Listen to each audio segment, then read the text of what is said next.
দুদফায় প্রকল্পের মেয়াদের সঙ্গে ব্যয় বাড়িয়েও শেষ হয়নি নির্মাণ কাজ, ফলে একযুগেও চালু হয়নি কুষ্টিয়া মেডিকেল কলেজ ও হাসপাতাল।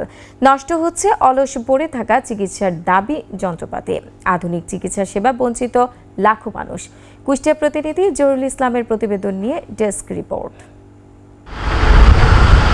2012 সালে শহরের কালীশঙ্করপুরে 20 একর জায়গায় শুরু হয় কুষ্টিয়া মেডিকেল কলেজ ও হাসপাতাল নির্মাণ কাজ।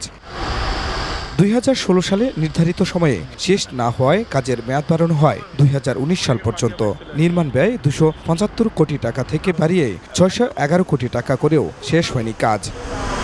দ্বিতীয় দফায় মেয়াদ বাড়ে 2021 সালের অক্টোবর পর্যন্ত। ব্যয় বেড়ে দাঁড়ায় 682 কোটি টাকায়। তারপরও নির্মাণ শেষ করে চালু হয়নি কাজ। আমি আসলামই হলো মেলা বেলা হলে, এখন বলছে যে বেড নাই, এখানে আপাতত থাকেন। মেশিনপত্র এখানে হলে ভালো হয়, কম টাকায় হলে তো আমরা গরিব মানুষ, একদমই গরিব।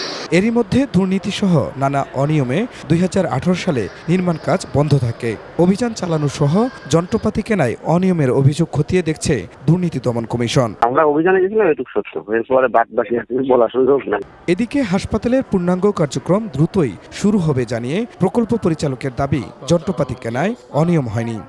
ইউএনটিসি যারা হচ্ছে আমাদের মেডিকেল ইকুইপমেন্টের এক্সপার্ট আর ইঞ্জিনিয়ার, তারাই এটা যাচাই বাছাই করে, তাদের এখানে নিম্নমান বলার কোনো সুযোগ নেই। সবকিছুর অবসান ঘটিয়ে দ্রুত হাসপাতাল চালুর দাবি কুষ্টিয়াবাসীর। খুরশিদ আলম মুকুল, 21 টেলিভিশন।